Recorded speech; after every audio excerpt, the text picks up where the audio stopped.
તમે લાઈવ ઢોકળા તો બહુ બધા ખાતા હશે, પણ આજે આપણે બનાવીશું હાંડવો, જે એ ટ્રેડિશનલ રીતથી બનાવવાનો છે, એટલે કે દાળ ચોખાને અથવા તો લોટમાંથી બનાવીશું.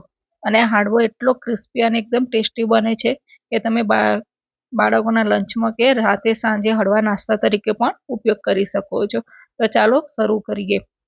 તો અહીંયા મેં 3 વાટકી ચોખા લીધા છે. ગુજરાત જીરાસર જે ચોખા આવે છે એ છે. અને 1 વાટકી ચણાની દાળ લીધી છે. એને આપણે સારી રીતે કપડામાં કરી અને એને મેં દરદરી પીસી લીધી છે. અહીંયા કકરું દરવાનું છે. હવે અહીંયા 3 વાટકી છાશ એડ કરવાની છે. તમે થોડું જો છાશ ખાટી હોય તો થોડું પાણી પણ એડ કરી શકો છો.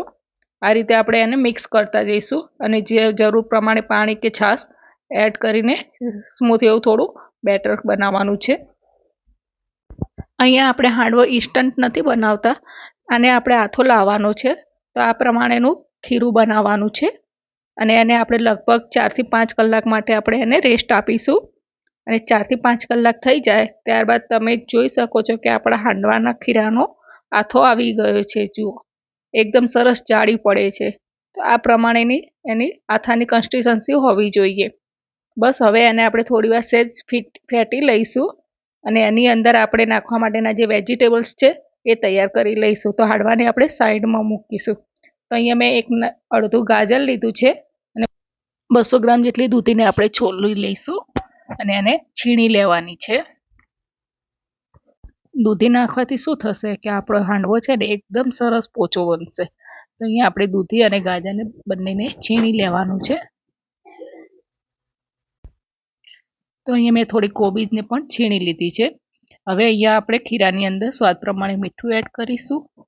ત્યારબાદ 1 ચમચી જેટલો અજમાને હાથથી ક્રશ કરીને એડ કરીશું. આ રીતે મસળીને નાખવાની એનો ટેસ્ટ અને સ્મેલ્સ ખૂબ જ સરસ આવે છે. હવે ½ ટીસ્પૂન હળદર, 1 ચમચી ધાણા જીરું પાવડર અને 1 ચમચી લાલ મરચું પાવડર અને અહીંયા 2 ચમચી ખાંડ એડ કરી છે. અને મેથી અને 1 કોથમીરને મેં ધોઈને સમારીને નાખી છે. ત્યારબાદ જે આપણે દૂધી, ગાજર, કોબીજને છીણેલું હતું એ એડ કરીશું અને એને સારી રીતે મિક્સ કરી લેવાનું છે. જો તમને આ વાસણમાં ના ફાવે તો મોટા વાસણમાં પણ ટ્રાન્સફર કરી શકો છો. તો તમે સારી રીતે મિક્સ કર્યું. હવે આની અંદર વટાણા એડ કરીશું. એના લીધે વટાણા પણ દેખાવમાં ખૂબ જ સારા લાગશે. હવે આપણે આ બેટરનો વઘાર કરવાનો છે. તો અહીંયા વઘારિયામાં હું 2 ચમચી તેલ લઉં છું. એની અંદર ½ ટીસ્પૂન રાઈ, ½ ટીસ્પૂન જીરું અને ચપટી હિંગ એડ કરીશું અને 2 ચમચી આદુ મરચાંની પેસ્ટ લીધી છે અને મીઠા લીમડાના પાન, 2 ચમચી તલ અને સહેજ લાલ કાશ્મીરી મરચું અડધી ચમચી નાખશું કે જેના લીધે આપણો એનો કલર ખૂબ જ સરસ લાગશે. તો એ વઘારને આપણે બેટરની અંદર એડ કરી દઈશું અને સારી રીતે મિક્સ કરી લઈશું.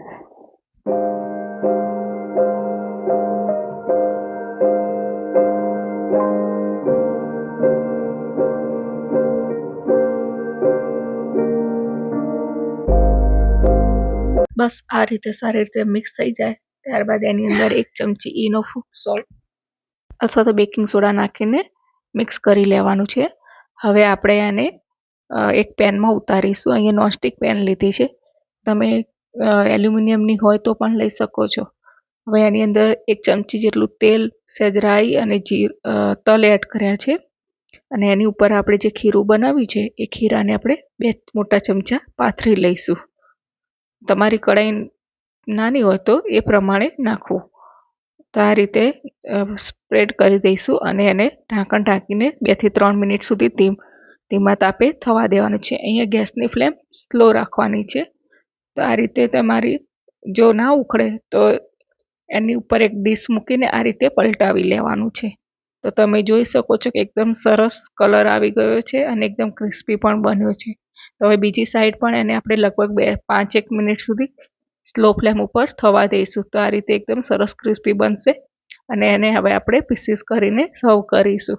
તો તમે આને દહીં કે ગ્રીન ચટણી કે સોસ સાથે પણ ખાઈ શકો છો અને ખૂબ જ ટેસ્ટી લાગે છે. અને આ નાસ્તો તમે બાળકોના લંચ બોક્સમાં કે સાંજે કોઈ મહેમાન આવે તો પણ બનાવી શકો છો અને ઇન્સ્ટન્ટ બી બનાવી શકાય છે. તો તમને મારી આ રેસીપી કેવી ગમી એ જરૂરથી કોમેન્ટમાં કહેજો અને ચેનલને સબસ્ક્રાઈબ ના કરી હોય તો સબસ્ક્રાઈબ કરજો. અને આવા અવનવી વિડીયો જોવા માટે ચેનલને જોતા રહેજો. બાય.